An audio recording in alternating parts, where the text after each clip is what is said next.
Didn't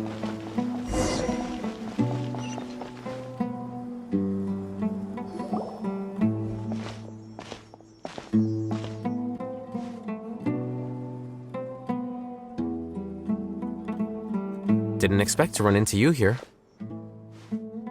Oh, hey, Thumb. What are you doing here? And what are you reading? Are those? Sachin's notes? Yes. I came across his profile while I was organizing some documents and became interested in his research. If it wasn't for that, I never would have agreed to being a commentator. I had a hunch after seeing the fragment of his mind, and sure enough, I came here and found his research. Wait! So, you've read it already? Are you alright? How do you feel? I think you may have misunderstood something. The reason Sachin chose that architect to inherit his research was that only he could really empathize with both the calamity and the humanity that these notes seek to convey. Only one who resonates with these sentiments would suffer and begin to think of history as bleak, the present as perplexing, and the future as pessimistic. Empathy is a double-edged sword. Clearly, I am not the same sort of person as Sachin was.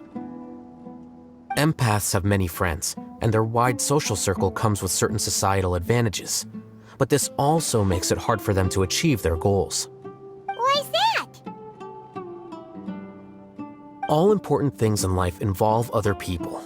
As such, it's extremely difficult to live a life that causes no harm whatsoever to others. If you really want to achieve your goals, you have to be prepared to make enemies along the way. Not everyone can deal with that reality. And that reality is like the material here: objective, heavy, negative. But at the end of the day, for all these experiment results and conclusions, it's just one person's perspective: Sachin's. So, what are your thoughts now that you've read it? As a scholar, Sachin was without a doubt a genius. He laid the blame for the darkness in the world squarely on humanity, experimented extensively with reliable results, and drew logical conclusions. In that sense, one might say his views were correct. So, people are bad? And things can only ever get worse? All of that's true? That is not a question for me to answer. Someone else will arrive shortly. You can ask them instead. All I will say is that the world is not built on correctness alone. Sometimes, being correct means nothing at all.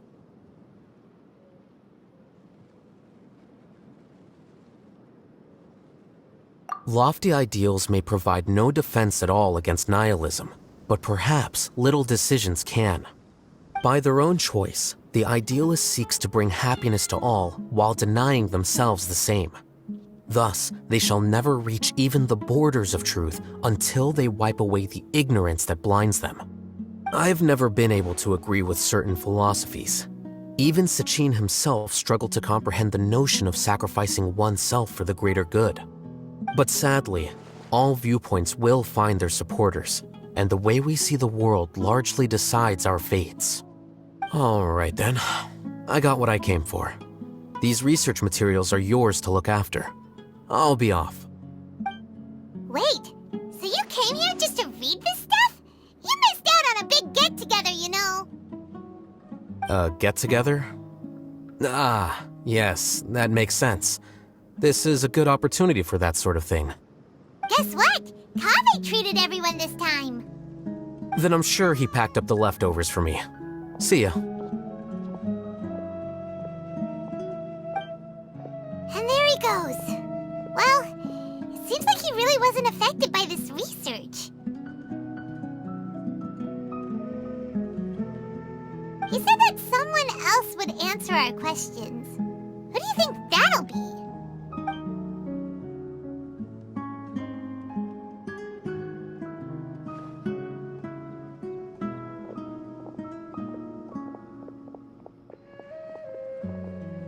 Traveler, Paimon, you're already here. Nihira! Oh, and Hakai. Wait, so you asked him to take part in the championship? Yes, it was me. Are you surprised? Did you know that there was something wrong with the diadem from the start? And if so, why Sachin's research is not mistaken. He spent his entire life researching this topic, and these materials are a result of that. These are the crystallization of his wisdom. Yes, I was worried that the material might cause some disruption, but I didn't want to wipe away all his hard work searching for the truth. So instead, I had Hat Guy here help me keep an eye on things. Seriously?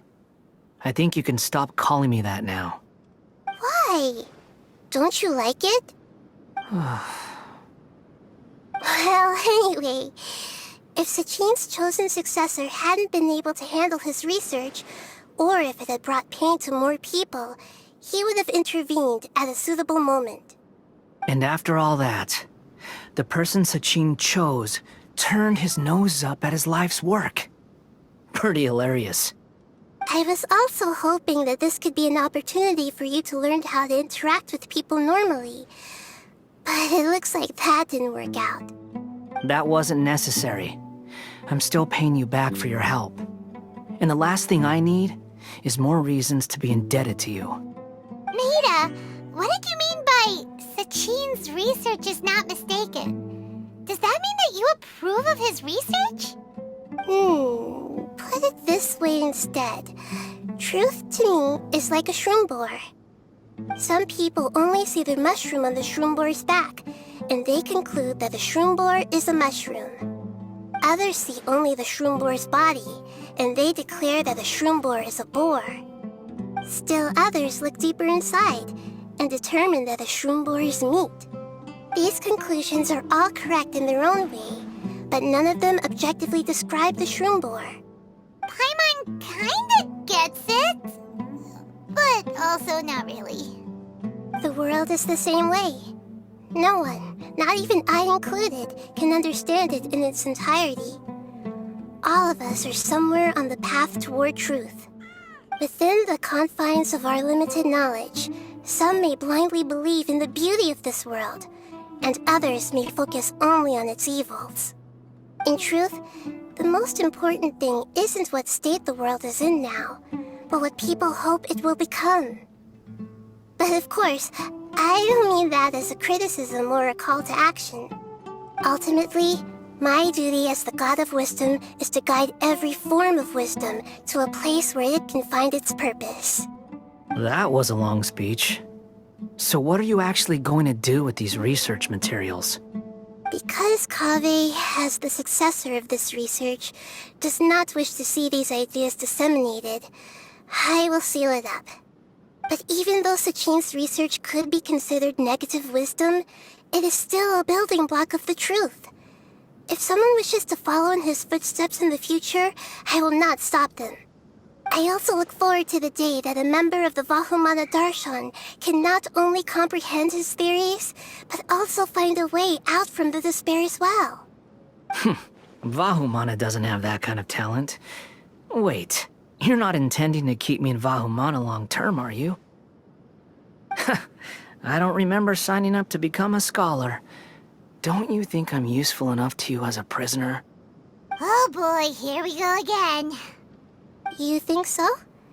Well, to that, I would say that in Sumeru, even prisoners have a right to an education.